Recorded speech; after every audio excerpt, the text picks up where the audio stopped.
10 દિવસનું આતિથ્ય માણ્યા બાદ માં દશામાને આજે રાત્રે ભક્તો ભાવભરી વિદાય આપશે ત્યારે વડોદરા શહેરમાં તમામ તળાવ ખાતે પોલીસનો ચાપતો બંદોબસ્ત ગોઠવવામાં આવ્યો છે અને ડીસીપી ઝોન 3 અભિષેક ગુપ્તા દ્વારા કૃત્રિમ તળાવનું નિરીક્ષણ કરવામાં આવ્યું છે। માં દશામાને આજે ભક્તો દ્વારા ભાવભરી વિદાય આપવામાં આવશે। 10 દિવસનું આતિથ્ય માણ્યા બાદ માં દશામાને આજે રાત્રે ભક્તો ભાવભરી વિદાય આપશે, જેને લઈને શહેરના તમામ તળાવ ખાતે પોલીસનો ચાપતો બંદોબસ્ત ગોઠવવામાં આવ્યો છે। ડીસીપી ઝોન 3 અભિષેક ગુપ્તાએ કૃત્રિમ તળાવનું નિરીક્ષણ કર્યું છે। ડીસીપી ઝોન 3 અભિષેક ગુપ્તાનું નિવેદન સામે આવ્યું છે। ઝોન 3માં 3 કૃત્રિમ તળાવ આવેલ છે। ત્રણેય તળાવ ખાતે પાલિકા અને પોલીસ તંત્રની વ્યવસ્થા ગોઠવવામાં આવી છે। ભક્તોને કોઈ પણ જાતની તકલીફ ન પડે એ પ્રકારનું આયોજન કરવામાં આવ્યું છે। તળાવ ખાતે આવતા ભક્તોનું પહેલા નોંધણી થશે। આરતી માટે વ્યવસ્થા કરવામાં આવી છે। પોલીસ કમિશનર નરસિંહ કુમાર દ્વારા જાહેરનામું બહાર પાડવામાં આવ્યું છે। તળાવ નજીક કોઈ પણ ડીજે નહીં લઈ જવામાં આવે।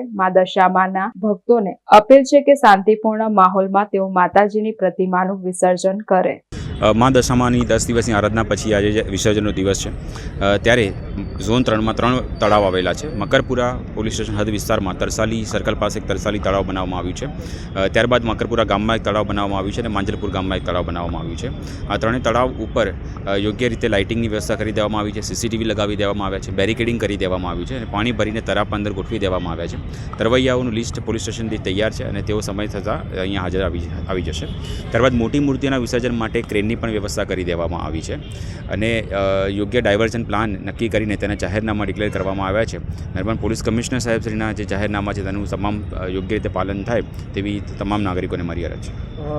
તળાવ અને સાથે રોડ પર કેવી રીતે પોલીસનો બંદોબસ્ત રહેશે? પોલીસનો લોકલ પોલીસનો બંદોબસ્ત, ટ્રાફિક પોલીસનો બંદોબસ્ત યોગ્ય રીતે રાખવામાં આવ્યો છે। ડાયવર્ઝન પ્લાન જે મોટા ડીજે મોટા ભારે વાહનો આવશે તેના દ્વારા જે ભક્તાળુઓ તળાવ સુધી આવી રહ્યા છે તેમને કોઈ તકલીફ ન પહોંચે એના માટે યોગ્ય ડાયવર્ઝન પ્લાન બનાવવામાં આવ્યા છે। તેનું જો પાલન કરવામાં આવશે તો વ્યવસ્થિત રીતે શાંતિપૂર્ણ રીતે તમામ ભક્તાળુઓ પોતાના નિર્ધારિત સમયે અહીંયા તળાવ પર આવીને અંતિમ વખત વિસર્જન પહેલાં એની પૂજા કરીને એને વિસર્જન કરાવી શકશે। તેના માટે અહીંયા એક રજિસ્ટ્રેશન ડેસ્ક બનાવવામાં આવશે। ત્યાર એ સિવાય અહીંયા એક સાઈડમાં એક ટેબલ બનાવીને અંતિમ વખત એને પૂજા કરી શકે તે માટેની વ્યવસ્થા પણ કરવામાં આવશે। પૂજા કર્યા પછી તેની નોંધણી કરાવીને તરાપાને આપીને એને વિસર્જન કરાવી દેવામાં આવશે। શું લોકો ભક્તોને શું અપીલ? તમામ ભક્તોને અપીલ છે કે ડીજેને એનો ઉપયોગ છે તો જ્યાં ડીજે બેન છે એવા જગ્યાઓમાં ડીજે લઈને જવું નહીં અને જે ડાયવર્ઝન પ્લાન બનાવવામાં આવે છે ત્યાંથી ડીજેને ડાયવર્ટ કરી દેવું અને ડીજેમાં નાચતી ગાતી વખતે કોઈને કંઈ હાથ વાગી જાય અને કંઈ માથાકૂટ થાય તેવો પ્રશ્ન ઊભો ન થાય તેનું ધ્યાન રાખવું અને ઇન કેસ જો કોઈ બનાવ બને છે તો તાત્કાલિક પોલીસનો સંપર્ક કરવો અને કોઈપણ કાયદાને હાથમાં લઈને કોઈ એવું કૃત્ય કરવું નહીં।